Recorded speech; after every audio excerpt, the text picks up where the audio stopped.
afternoon and welcome to the Multicultural Media Online Conference hosted by the Ministry of Health, Multicultural Health Communication Service with the support of Multicultural New South Wales. Thank you for joining us. I'm Jesusa, Helaratne, Deputy Director of the Multicultural Health Communication Service.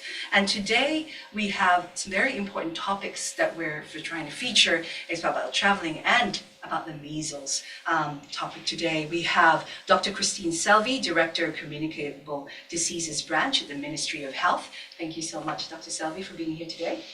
Thank you. And we also have Dr. Conrad Moreira, who is a public health physician of Public Health Unit at the Western Sydney Local Health District. Dr. Conrad Moreira, thank you for joining us. He's online. Thanks, very good. It's a pleasure. And Dr. Christine and Dr. Conrad have both been here before, but it's been a few years, and so we're glad that you've come back and to give us some expert advice on measles vaccination and traveling overseas. But before we begin, we'd like to acknowledge the traditional owners of the land from which we are all meeting from today.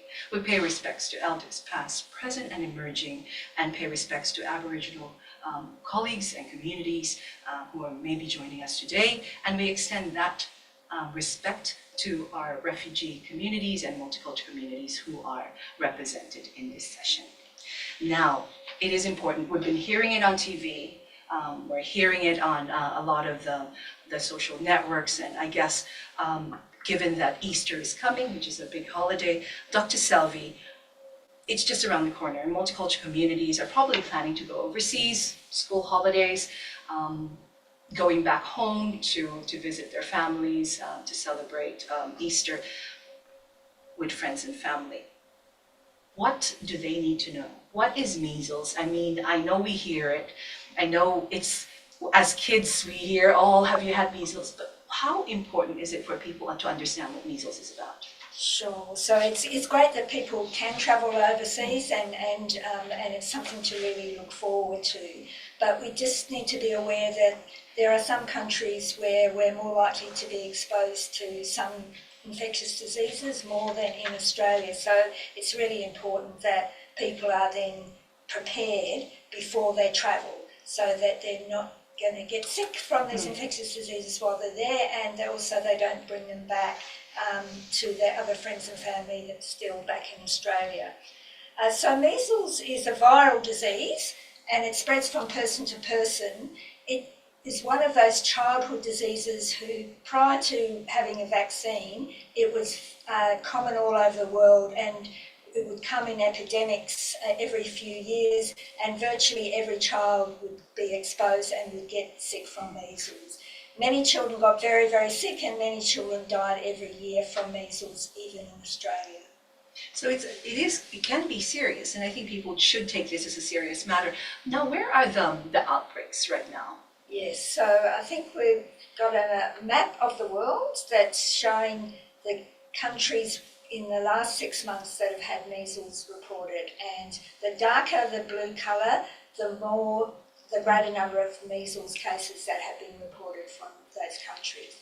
When we look at that map, we should be aware that in many countries they don't have as good reporting or testing systems as we have here in Australia. So it's really an underestimate of the total number of cases that there have been across the world in the last 6 months. And so, for instance, for Vietnam, where we know there's been a very large outbreak, basically that table there is showing around just under 2,000 confirmed cases in the last 6 months, but Vietnam itself is reporting over 40,000 suspected cases, and they've had 5 deaths from measles in the last year. So very large numbers in some countries. And we know that particularly in our region across Southeast Asia at the moment, there are large outbreaks in a number of countries, including Vietnam, also Thailand and Indonesia, but other countries as well. So it is important for people to be aware that there are some countries that have measles outbreaks and even some deaths. So vaccination is crucial. Yeah, so we've had cases here in Australia as well, and so in New South Wales this year we've had 18 cases already. So 11 of those we know the person got it when they were overseas and then came back to their home in New South Wales. And 8 of those were actually acquired in Vietnam.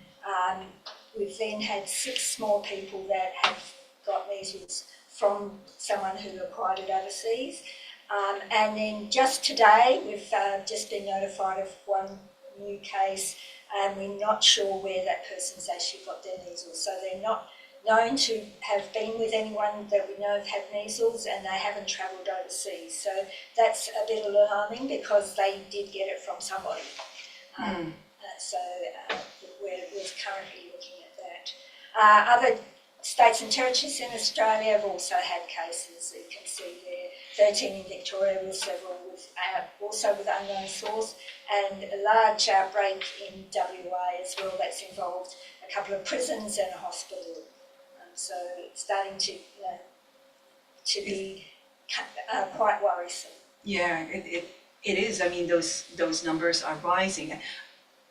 I guess the question is, how do you know that you have measles? Yeah. So the first symptom of measles is really a fever and feeling unwell. And so that's not very specific, but after 3 to 4 days, with the fever, you can then get a runny nose, a cough, and sore, watery eyes. After 3 or 4 days, then a rash appears, and that's often when people will first recognise measles. So it's a red blotchy rash. It starts on the face and then extends down the rest of the body.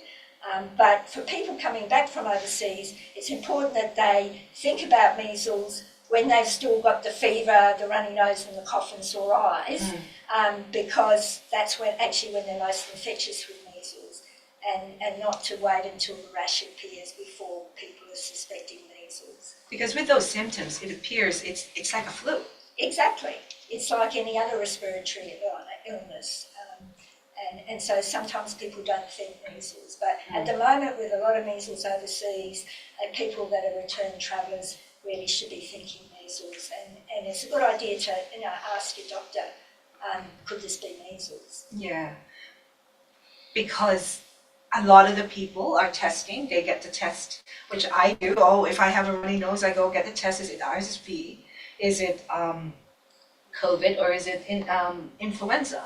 So I wouldn't even think about measles. So I think that is really important to understand. Who are at risk? You said it's children. As we know, it's always been like a children's disease, but adults are at risk. So really anyone who's not vaccinated is at risk. And so the most important way of preventing measles is to get vaccinated. You need 2 doses, but it's a very effective vaccine. So it's one of the ones that works very well to prevent the infection. It's a very safe and effective vaccine. So really we say anyone that's born after 1966 should have had 2 doses of measles vaccine. If people aren't sure, then it's really safe to get another one. It very few side effects from measles vaccine, and it's available free for anyone who's born after 1966. So it's better to be safe. Go and visit your GP or pharmacy and get a dose if you're not sure whether you've had 2 doses or not. Now, we'll go to Dr. Conrad when we travel overseas with vaccination, and if you have any questions, please put them on the chat because we'd like to hear your question. We have a question, and some of our colleagues are thinking about this.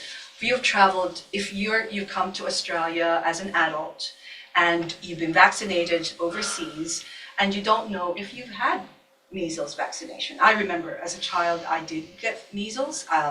As a journalist, I traveled and also got measles with traveling to some infectious areas, but I'm not sure. What if I want to get it vaccinated? Is that okay if I get 3 doses? Absolutely. So it's much better to be safe because it's no problem if you have more doses. It doesn't cause any extra side effects or any harm at all. So better to be safe. And then you don't need to worry. Okay, well, that's good to know, and I think that's an important issue that people might not know because they don't have the immunization records you would normally have when you're here when you have the COVID. Another question is about spread. How does it spread? I know that when through the information that we've about respiratory disease and COVID, what happens is you need to be close by to a person to contract the disease.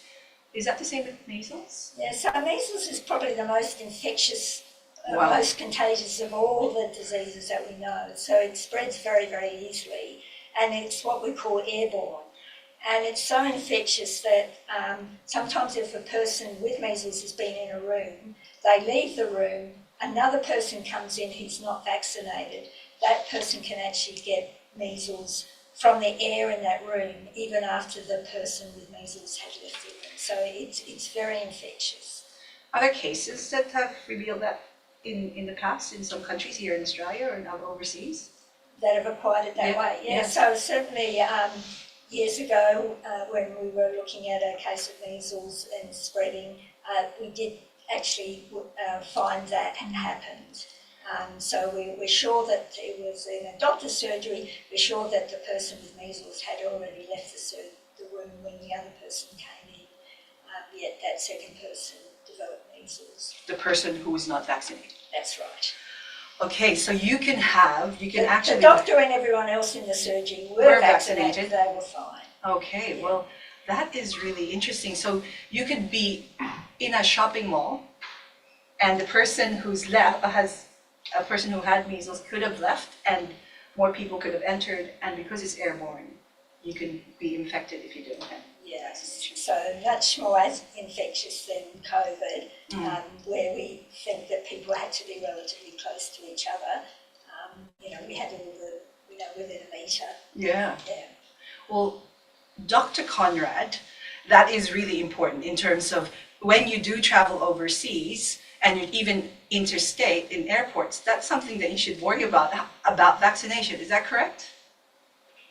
Absolutely, yes. As Christine said, it's one of the most contagious diseases that you can have, and I think it's very, very important for people traveling overseas to keep this in mind at this time, because as Christine has said, there's so much measles happening in the world at the moment.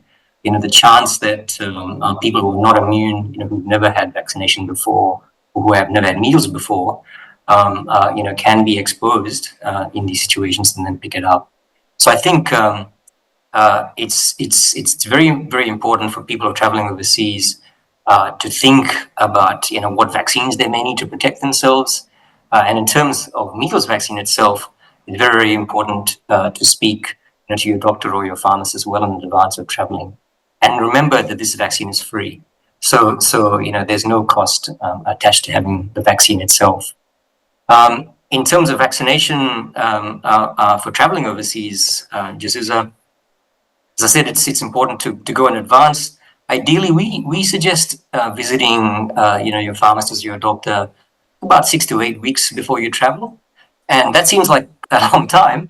But the reason for that is that the vaccines themselves, if you've never had a vaccine before, it can take a week or two for the vaccine to start working properly to protect you against the disease, and certain vaccines as well. You may need more than one dose, in some cases 2 doses or even 3 doses to be properly protected against the disease before you go.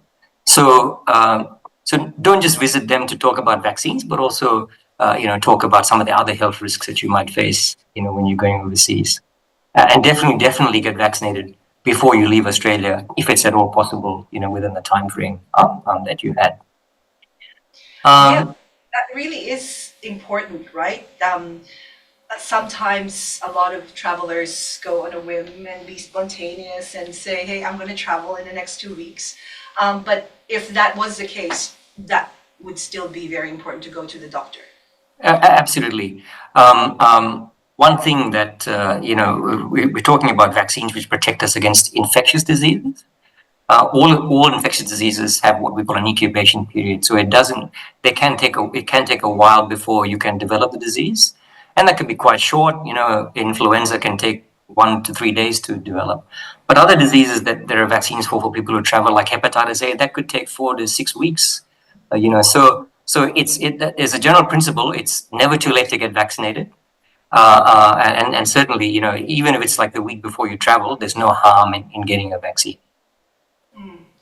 And as a traveler, what are the tips that you have for people when they're traveling? Because it is a lot of the time you don't really think of getting sick while you're traveling. That's the last of your priority. You're thinking about just enjoying your time, eating the right food, but wearing clothes. But in terms of that, what you're saying in terms of vaccination and in terms of medicine and the top tips do you have, Dr. Conrad, for a traveler, especially when overseas, especially for those who are planning in the next 6 weeks?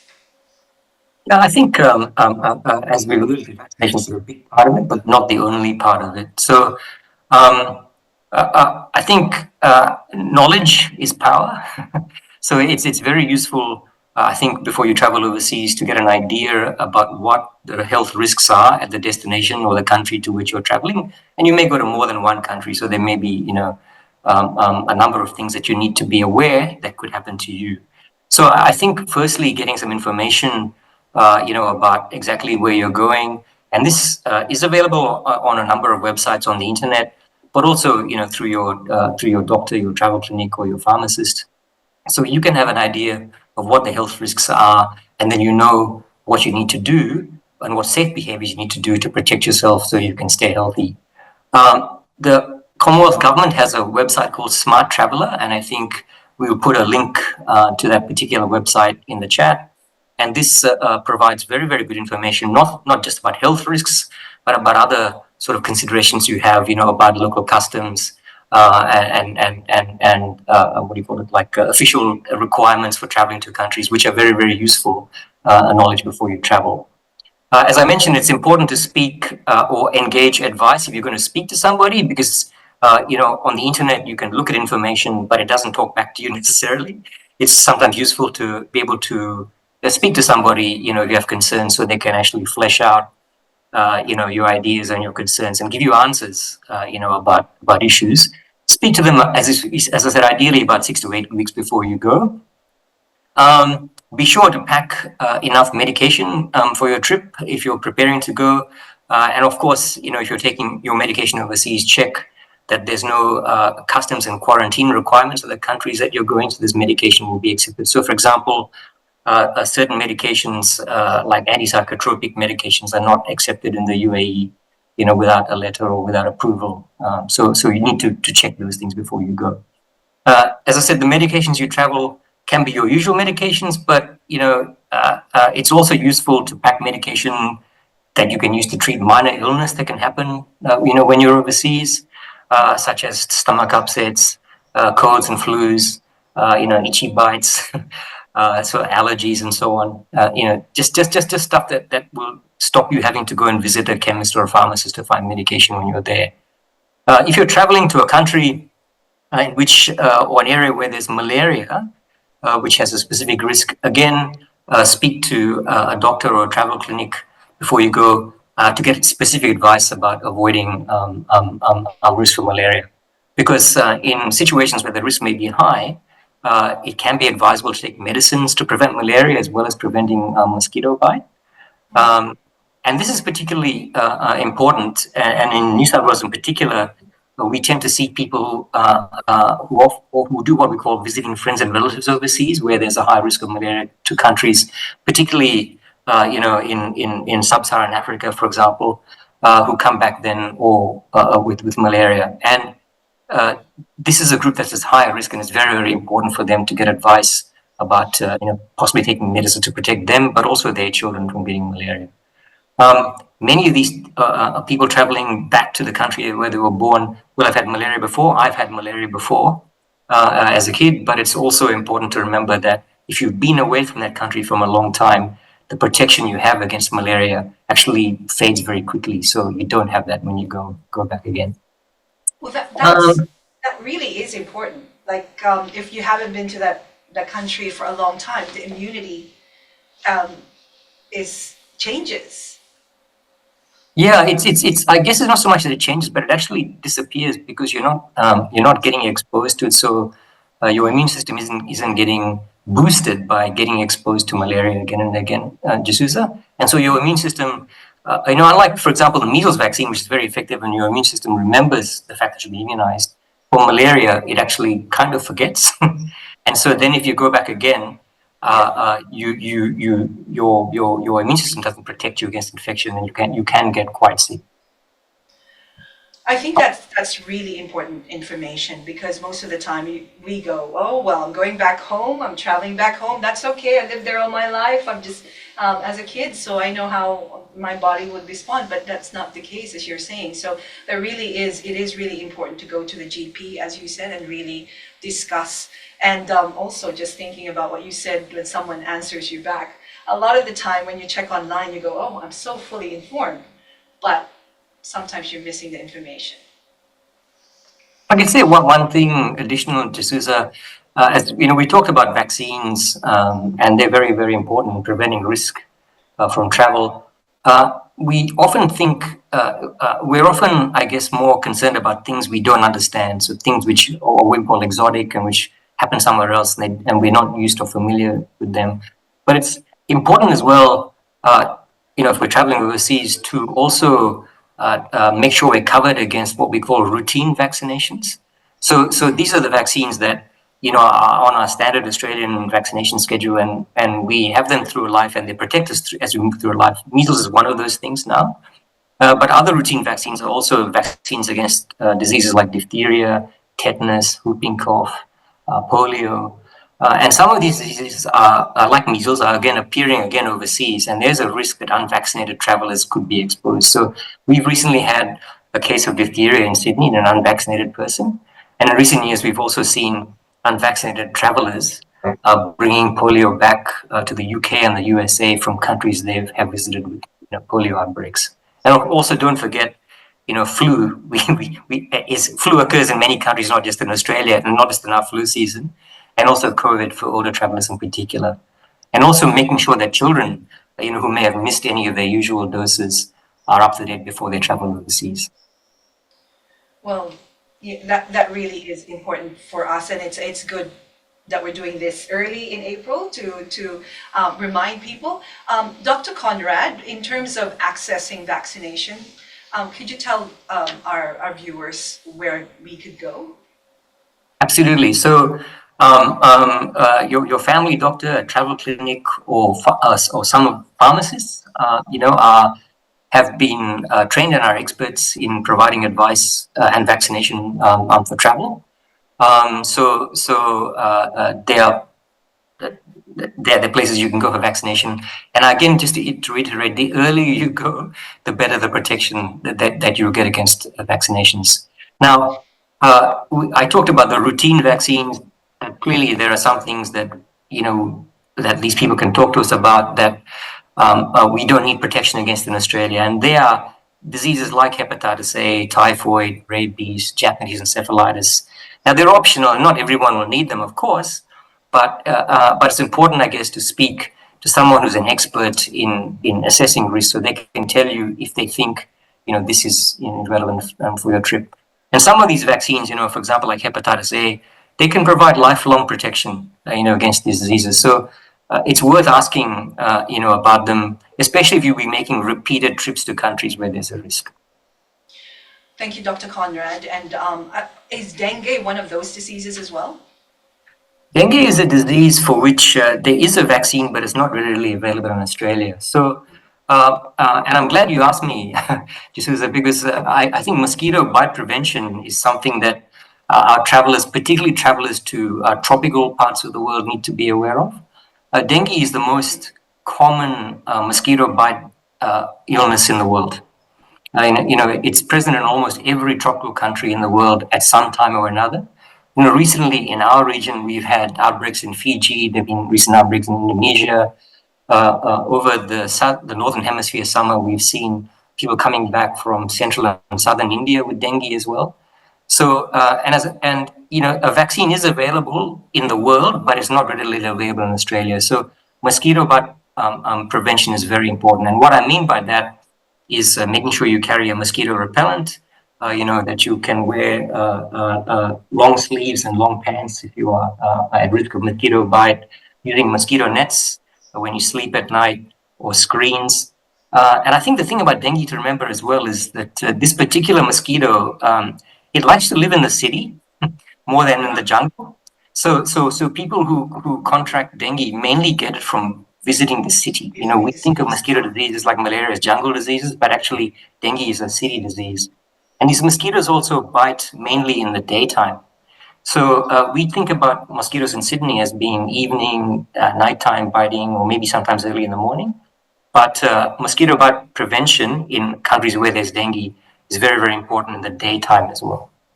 Wow, so much information, Dr. Conrad and Dr. Selvey. There is a question here from one of our participants online. If I had measles as a kid, does that make me a superhero now?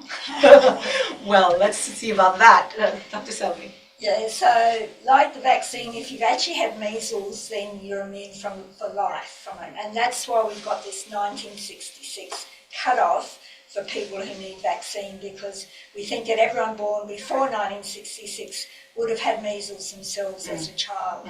The problem is knowing, was it actually measles or not? Because could it be mistaken for other diseases? Yeah, so other diseases, childhood viral diseases, often have a rash as well.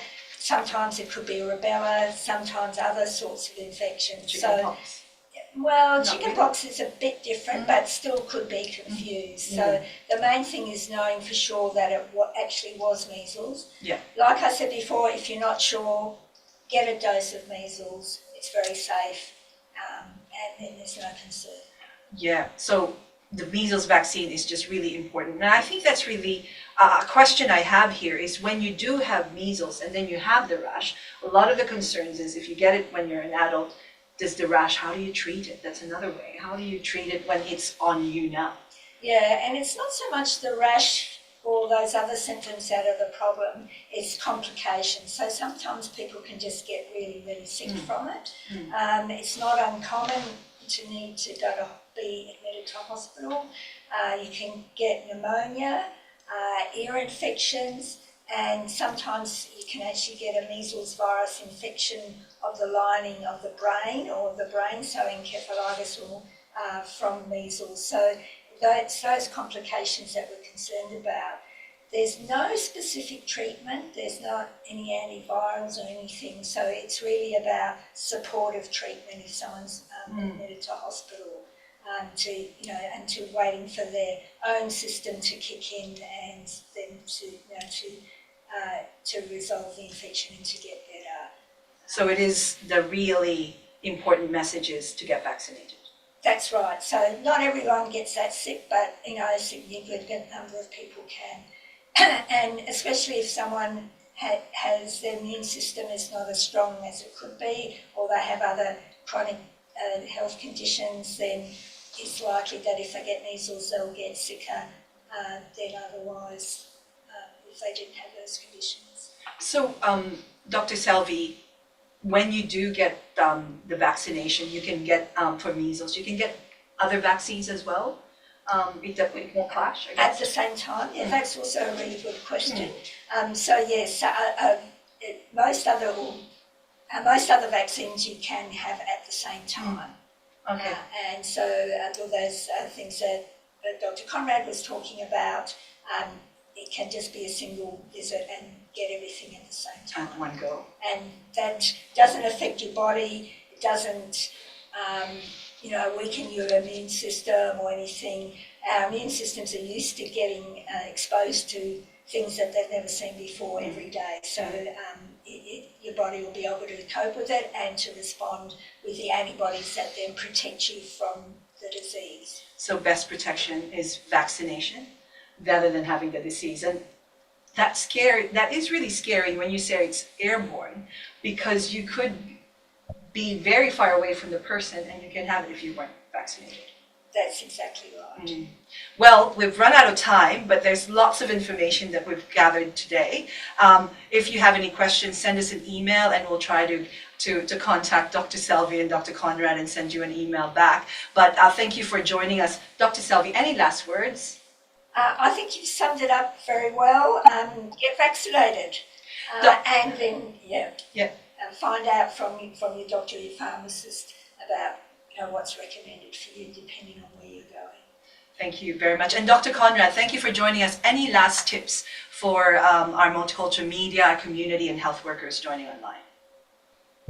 Yes, as Christine said, get vaccinated, but also I think get information about where you're going, and behaving sensibly is your best protection so you can enjoy your holiday and stay healthy.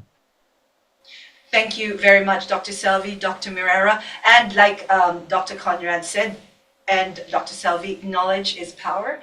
Getting that information before your travel overseas, and to keep your families and community safe. Thank you for joining us. We'll see you again next time.